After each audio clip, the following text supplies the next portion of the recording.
আপনার কথাবার্তা শুনে মনে হয় আপনি 2-4 কলম লেখাপড়া করছেন।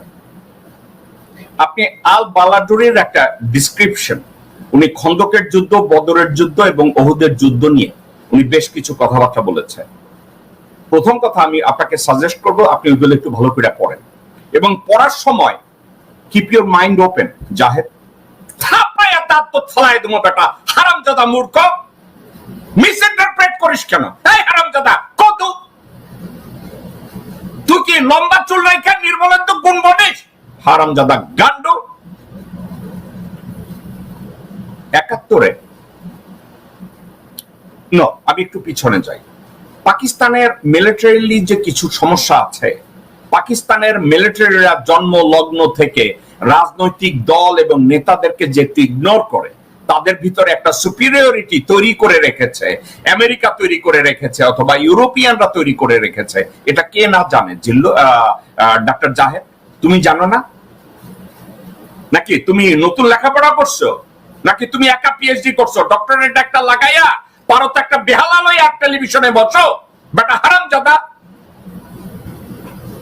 পাকিস্তানের সেনাবাহিনী, আজকের না, পাকিস্তানের সেনাবাহিনী তাদের পলিটিক্যাল ইনস্টিটিউশনকে সবসময় ডিসরেসপেক্ট করেছে। তারা রাজনীতিবিদদের কথা শুনে নাই। এখন 69-70-এর নির্বাচনের পরেও জামাত পাকিস্তান হবে, পাকিস্তান থাকবে বা পাকিস্তান ভেঙে যাবে, ওই মুহূর্তে জামাতের যে আসন সংখ্যা, ওখানে যে জামাত গিয়ে বলবে আপনারা এটা কইরেন অথবা এটা কইরেন না এবং তাদের কথাকে মূল্যায়ন করা হবে, এমন কোন অ্যাটমসফিয়ার ওখানে ছিল না, নাম্বার 1।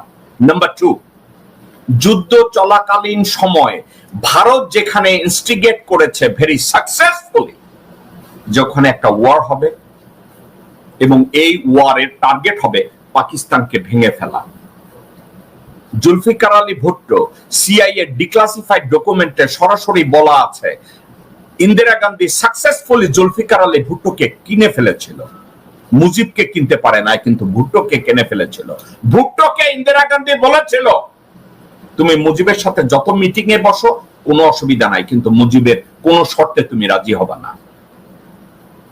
জাহেদ, তুমি কি এটা পড়ছো নাকি তুমি পড়ো নাই? আজকে জামাত ইসলামের কথা তোমার বললে তুমি কি আধুনিক হয়ে যাবা?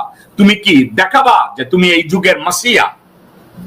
বেটা হারামজাদা, যুদ্ধকালীন সময় রাজনৈতিক নেতৃবৃন্দ অনেক সময় মিলিটারিলি ইন্টারভিন করতে পারে না। একটা জায়গার দিকে দেখ বেটা, সিন ফেনের নেতা জেরি আদম আইরিশ রিপাবলিকান আর্মির যখন ওখানে ক্যাথলিক এবং ব্যাপটিস্ট ওখানকার খ্রিস্টানদের সাথে যুদ্ধ কন্টিনিউয়াসলি হইতেছিল, আমি নিজে জেরি আদমের সাথে পিজে মোরান নামে একটা রেস্টুরেন্ট, আমি অনেক সময় বলছি didn't have any control over IRA.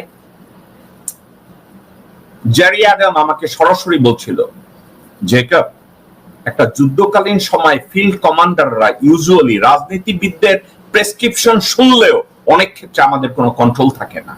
এটা বাস্তবতা। আমাদের মহানবী ছিলেন সর্বকালের সর্বশ্রেষ্ঠ কমান্ডার। উহুদের যুদ্ধে আমাদের নবী সঠিক প্ল্যান করেছিলেন, বলেছিলেন এই জায়গায় অ্যাসাইন তুমি থাকবা, এইখানে তোমার এই ভূমিকা, ওইখানে এই ভূমিকা। কিন্তু যুদ্ধক্ষেত্রে অনেকে তার কথা শুনেছে, অনেকে তার কথা শুনে নাই। রেজাল্ট, উহুদের যুদ্ধে মুসলমানরা হেরেছে। এখন ওখানে আমাদের মহানবীর ফেলিউরকে দায়ী করা যাবে না। জামাত ইসলামকে আমি ধোয়া তুলসী পাতা বা এমন কিছু প্রমাণের চেষ্টা করি না, কিন্তু একটা কথা জাহেদ, তোমার ভুললে চলবে না। 1971 সালে পশ্চিম পাকিস্তানি মিলিটারিরা, যেটাকে আমরা অ্যাট্রোসিটিস বলি, ওখানে একটা কথা তুমি কেন ভুলে যাও, বা যারা 71-কে পূজা করে তারা কেন ভুলে যায় যে 71-এ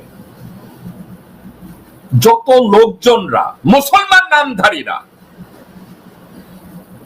পাকিস্তানের সাথে বেইমানি করেছিল, নিজ ভূখণ্ডের সাথে বেইমানি করেছিল,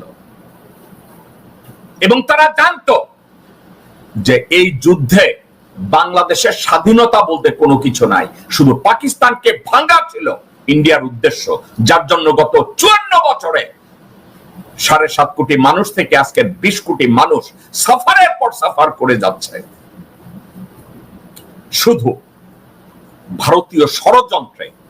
মুসলমানরা নিজেদেরকে এমন ভাবে ভারতের পেটে ঢুকে বেইমানি করেছে, ঠিক ওই মুহূর্তে যে অ্যাট্রোসিটির কথা বলছো তার 3/4 অ্যাট্রোসিটি ইন্ডিয়ান ফোর্সরা করেছে। আমি বলি না পাকিস্তানিরা আক্রমণ করে নাই, আমি বলি না পাকিস্তানিরা মারে নাই। আপনারা দেখেন নাই দর্শকবৃন্দ, ইমরান খানের উপরে কতটা অত্যাচার পাকিস্তানি মিলিটারি করছে? আপনারা কি দেখেন না ইমরান খানকে এখনো হাজতে ঢুকায় রাখছে? এখন এজন্য কি আমরা বলবো জামাত ইসলামী দায়ী? তো জাহেদের মতো এ ধরনের 2-4 কলম লেখাপড়া জানা একটা লোক যদি অর্ধ সত্য প্রকাশ করে আর বাকিটা পেটের মধ্যে রাখে, ওদেরকে জুতা পেটা করা উচিত। দর্শকবৃন্দ, একটা বিষয় আমি সব সময় কথা বলি, সে কথাটা হচ্ছে এই, জামাত ইসলামকে দোষ দেওয়ার জন্য মনে হয় দেশের বুদ্ধিজীবী চক্র উলঙ্গ হইয়া দাঁড়ায় থাকে, এই বুঝি জামাতকে বোধ হয় ধরা যায়, জামাতকে বুঝি রাজাকার আখ্যা দেওয়া যায়, জামাতকে বুঝি উলঙ্গ করে পিটানো যায়। তাদের একটা মানসিকতা। ফজা আছে একজন, ফজার সাথে আরো ভাইজানেরা আছে, কথায় কথায় দুদু আছে রাজাকার বলার জন্য, চান্দাবাজ আব্বাস আছে একজন, মানে রাজাকার বলার জন্য যারা দাঁড়ায় থাকে। কিন্তু সত্যিকার অর্থে কেউ যদি একবার চিন্তা করে দেখে যে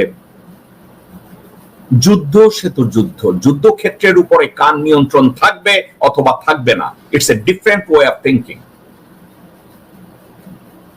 আমি জামাতের ব্যাখ্যা থেকে বিভিন্ন জায়গা থেকে অনেক জায়গায় আমি দ্বিমত পোষণ করি, কিন্তু এই কথাটা আমি বলতে চাই না যে 71-এ যে অ্যাট্রোসিটিস হয়েছে জন্য জামাত দায়ী। এ ধরনের জামাতের ঘাড়ে যারা এ ধরনের দায়ভার চাপাতে চায়, তারা জাস্ট নিজেদেরকে জ্ঞানী বানাতে চায়, ভারতের ন্যারেটিভের সাথে তারা একাত্মতা পোষণ করতে চায়, একটু গরুর মুত অথবা গোবর খেতে চায়। জাহেদের মতো লোকজন এবং জিল্লুরের মতো লোকজনকে কেউ যদি একটু গোবর দিয়ে সাহায্য করেন অথবা গোমূত্র দিয়ে সাহায্য করেন, আমি তাদেরকে 10,000 টাকা পুরস্কার দেব। আপনারা জিল্লুরকে গোমূত্র দিয়ে এবং গোবর দিয়ে তাকে একটু সম্বর্ধনা দেন। আপনারা জাহেদের মতো লোককে একটু গোবর দিয়ে এবং গোমূত্র দিয়ে তাদেরকে একটু আপ্যায়ন করেন। আমি 10,000 না, আপনাদেরকে আমরা